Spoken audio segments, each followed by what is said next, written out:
The letter. I almost missed it among the usual stack of bills and junk mail. A plain white envelope with no return address, just my name typed in a font I didn't recognize. When I tore it open, a single sheet of paper slipped out. The message was brief. Don't leave your house on May 5th, 2025. What made my blood run cold wasn't the cryptic warning. It was the postmark, May 6th, 2035. 10 years in the future. I laughed nervously and tossed it on the kitchen counter. Just another weird prank, right? Probably my buddy Marcus. He was always into elaborate jokes. But as I made coffee, my eyes kept drifting back to that letter. The paper felt different. Smoother, almost metallic. The ink had a slight shimmer that caught the light in ways I'd never seen before. And how had someone faked that postmark so convincingly? I snapped a photo and texted Marcus. Nice try, dude. How'd you do the postmark? His response came seconds later. Do what now? What postmark? My phone buzzed again. Marcus again. Everything okay? You're acting weird. I didn't reply. Instead, I examined the envelope more carefully. The stamp looked normal at first glance, but when I held it under my desk lamp, tiny holographic patterns appeared. Technology that didn't exist yet. My hands were shaking now. I checked the date on my phone, April 30th, 2025. Less than a week until May 5th. I couldn't sleep that night. What could possibly happen on May 5th that would warrant a warning from the future? Nuclear war? Alien invasion? A personal catastrophe? The letter offered no clues. By morning, I had convinced myself it was an elaborate hoax. Some viral marketing stunt for a sci-fi movie, probably. I shoved the letter into my drawer and went to work. But the thought nagged at me all day. What if it was real? What if someone, a future version of myself maybe, had found a way to send a warning back in time? I couldn't concentrate.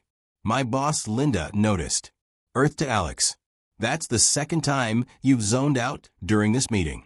Everything okay? Yeah, sorry. Didn't sleep well. She raised an eyebrow, but continued her presentation about quarterly targets. I pretended to take notes while my mind raced through possibilities. After work, I stopped by the university library. The physics section had several books on time travel theory. Most dismissed it as impossible, but a few speculated about quantum loopholes that might, theoretically, allow information to travel backward through time under specific conditions. None of it made sense to me. I was a marketing coordinator, not a physicist. But one thing became clear. If this was real, someone had gone to extraordinary lengths to warn me about May 5th. By Friday, May 2nd, I developed a plan. I would simply stay home on May 5th, as instructed. It was a Monday anyway. I'd call in sick and binge some Netflix. Problem solved. But what if staying home was actually the danger? What if there would be a gas leak or a house fire?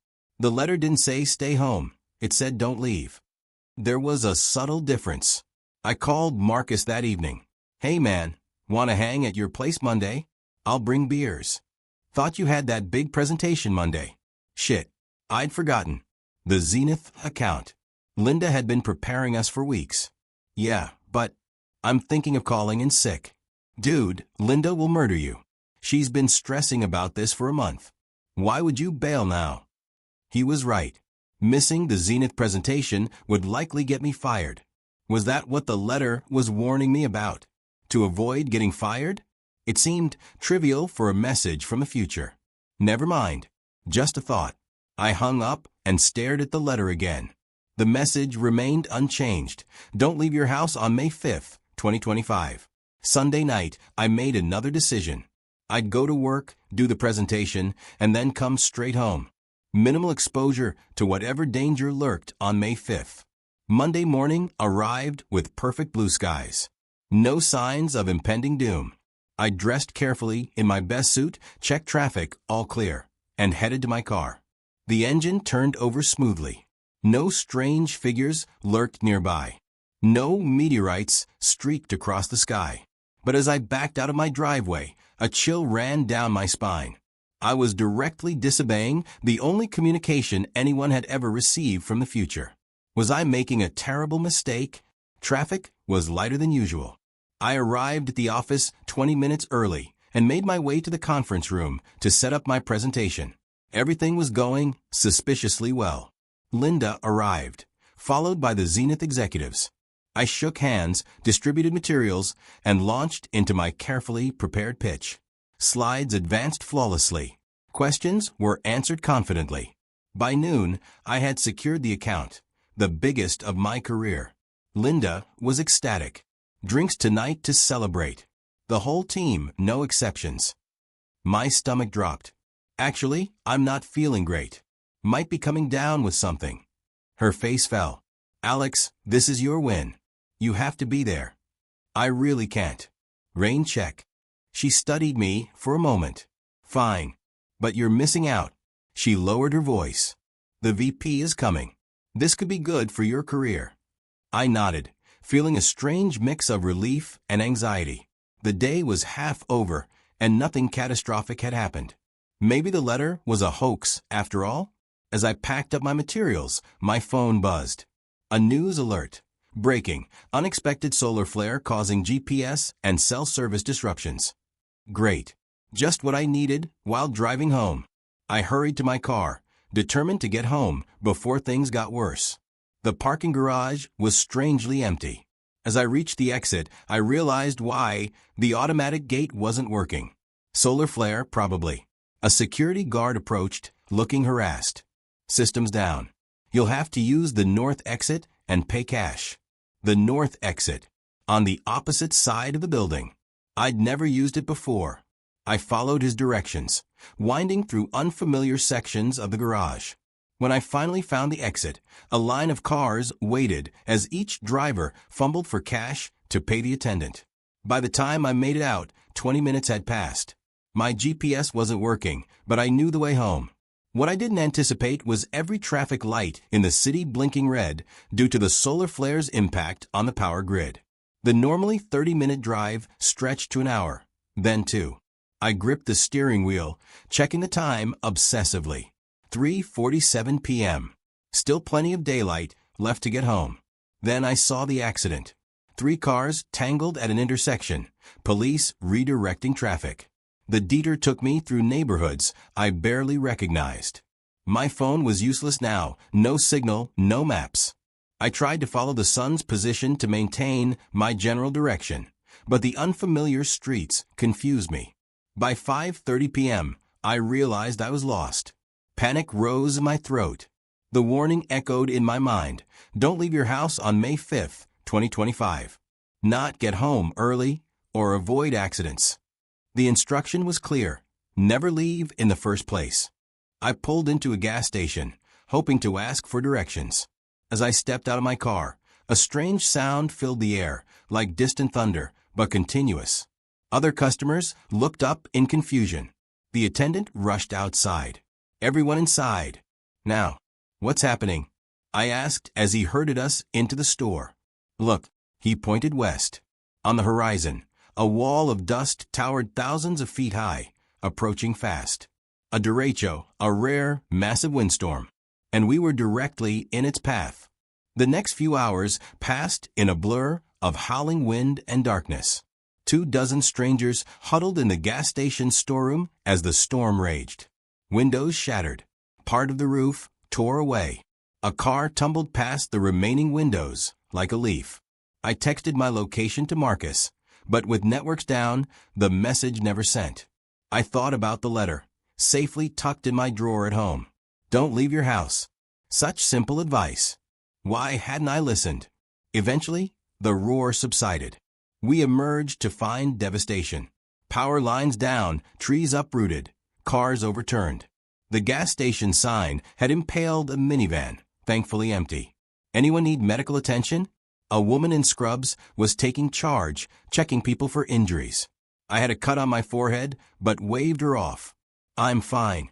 Just need to get home. She shook her head. Roads are blocked everywhere. You'd better wait for emergency services. But I couldn't wait. Something about that letter, its precision, its impossibility, told me that May 5th wasn't over yet. I had to get home.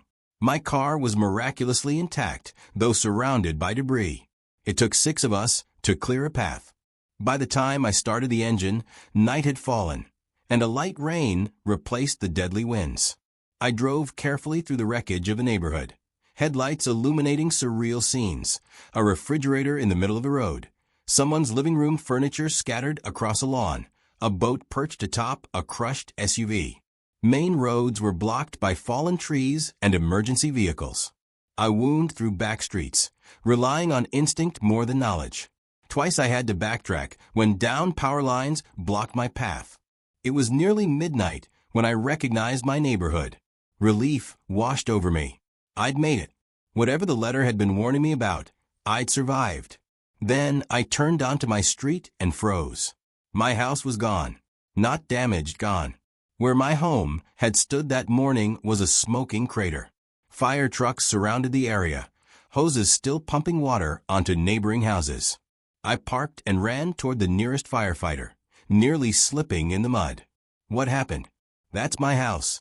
He grabbed my shoulders. Easy. You live there? We thought everyone was. He didn't finish the sentence. Gas leak, another firefighter explained. Whole place went up around 7 p.m. The blast damaged half the block. I stared at the destruction in disbelief. If I'd been home, as the letter instructed, "You're lucky you weren't home," the first firefighter said, echoing my thoughts. Nobody could have survived that. The next few days passed in a daze. Insurance adjusters, emergency housing, friends offering spare rooms. I accepted Marcus's couch while I sorted through the rubble of my life. The letter from the future was gone, of course, vaporized along with everything else I owned. But I couldn't stop thinking about it. Don't leave your house on May 5th, 2025. If I'd stayed home, I would have died in the explosion. The warning hadn't been to keep me safe. It had been a death sentence. But who would send such a message?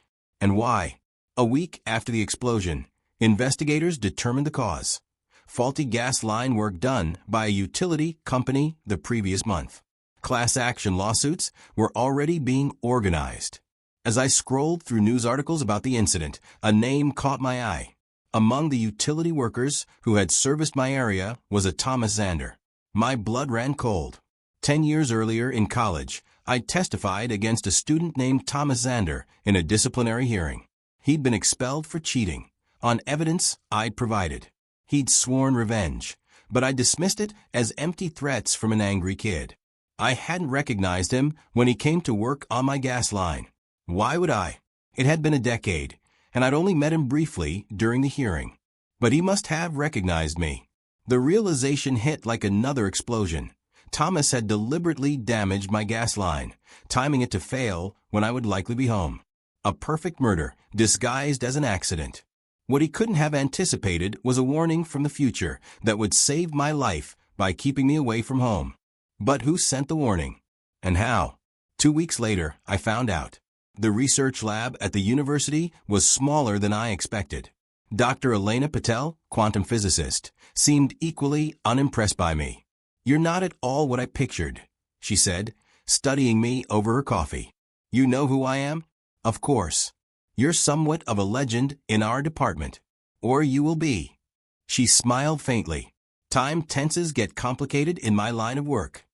I'd found Dr. Patel through an article about experimental quantum communications.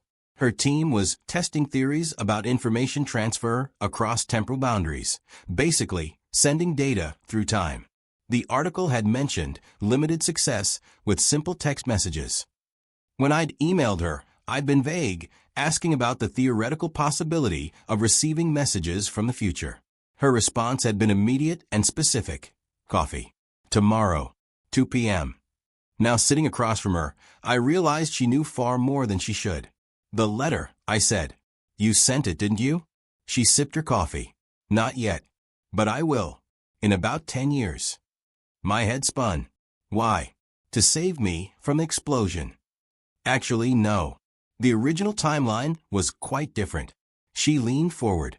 In the original sequence of events, you stayed home that day with a mild fever. When the gas leak occurred, you smelled it and called emergency services immediately. The utility company investigated and discovered Thomas Zander's sabotage before any explosion happened. So I survived in that timeline too? Yes. And Xander went to prison for attempted murder. I frowned. Then why change things? Why send the letter? Because of what happened next. She pulled out a tablet and showed me a news article, dated October 2025, 6 months in the future. The headline read, "Mass shooting at tech firm claims 26 lives." I don't understand. What does this have to do with me? Everything. She scrolled to another image, security footage showing a man calmly walking into an office building with a duffel bag. This is Thomas Xander, after escaping custody during his transfer to state prison. He blamed the tech company for providing the security cameras that caught him tampering with your gas line. I stared at the image, bow rising in my throat. 26 people, including Linda Harris, your boss, and Marcus Chun, your friend. She put the tablet down. In the original timeline, you exposed a cheater in college. He tried to kill you years later, but failed. Then he killed 26 others in revenge. And by sending the letter, warning me to stay home, we ensured you wouldn't be home to detect the gas leak early. The house exploded when nobody was there. Now Thomas Xander is being investigated for insurance fraud, not attempted murder. His bail is set much higher. His transfer to state prison, where he escaped in the original timeline, will never happen. You sacrificed my house to save 26 lives. She nodded. A fair trade, I thought. Your insurance covered the loss, after all. But why not just warn authorities about Xander directly? We tried that approach in other iterations. It never worked. Either they didn't believe us, or the evidence was insufficient, or other complications arose. She shrugged. Time is stubborn. It resists direct manipulation. But small nudges, like ensuring you weren't home at a critical moment, those can cascade into significant changes. I sat back overwhelmed. So what happens now? Now, you rebuild your house. You live your life. She smiled. And in about 10 years, you'll help me perfect the technology to send that letter back to yourself. I will? I'm not a physicist. No, but you're excellent at condensing complex information into simple instructions. Like don't leave your house on May 5th, 2025. Direct, unambiguous. She gathered her things. Plus, you have personal investment in the outcome. That helps. As she stood to leave, a final question occurred to me. Dr. Patel, in the original timeline, where Xander went to prison and then escaped, what happened to me? Her expression softened. You blamed yourself for those 26 deaths. Spent years in therapy. Eventually joined our research team, determined to find a way to undo the damage. She touched my shoulder. That version of you is the one who insisted we try this approach. His exact words were, "I'd gladly lose everything I own if it would save them." 10 years passed quickly. I rebuilt my house, better, stronger, with no gas lines. My career flourished. I even dated Dr. Patel briefly, though we worked better as colleagues and partners. On May 6, 2035, I stood in her lab, watching as she calibrated the quantum transmission device. "Ready?" she asked. I nodded, holding the letter I'd written a decade ago. Simple white paper with a simple message. Don't leave your house on May 5th, 2025. Remember, she cautioned, once we send this, our timeline will stabilize. The changes we made become permanent. What about the other Alex? The one who gets this letter. He'll face confusion, fear, a destroyed house, but he'll save 26 lives without even knowing it. She smiled. Until we meet him for coffee and explain everything. I placed the letter in the transmission chamber. Will I make the same choices again? Help you send this letter again in 10 years? I don't know. That's the beauty of it. Once we close this loop, new possibilities emerge. Free will reasserts itself. She initiated the sequence. Maybe you'll decide to become a physicist this time, or write science fiction, or simply enjoy a life unburdened by guilt. The machine hummed, enveloping the letter in a shimmering field. For a moment, it seemed to exist in two places at once. Then it vanished. Did it work? I asked. She checked her instruments. Quantum signature confirmed. Temporal displacement successful. She looked up, eyes bright. It worked. The letter has been delivered. I felt a weight lift from my shoulders, a weight I'd carried for 20 years across 2 different timelines. What now? I asked. Now, she powered down the equipment. Now we wait for your younger self to show up at that coffee shop, looking for answers about a mysterious letter from the future. And then, she smiled. And then we'll tell him this story. All of it. And he'll have to decide what kind of future he wants to build. As we left the lab, I realized something profound. The letter hadn't just saved 26 strangers. It had saved me too, from a lifetime of guilt and regret. Sometimes the real danger isn't physical harm, but the emotional scars we carry when we believe we could have prevented others' suffering. I thought about my younger self, who at this very moment was probably standing in the rain, staring at the smoking crater where his house had been, feeling lucky to be alive without understanding why. Soon he would know. Soon he would face the same choice I had once faced, to complete the circle or to break it, to send a letter that would destroy his home but save 26 lives, or to find another way. I couldn't wait to meet him and find out what he would choose. The end.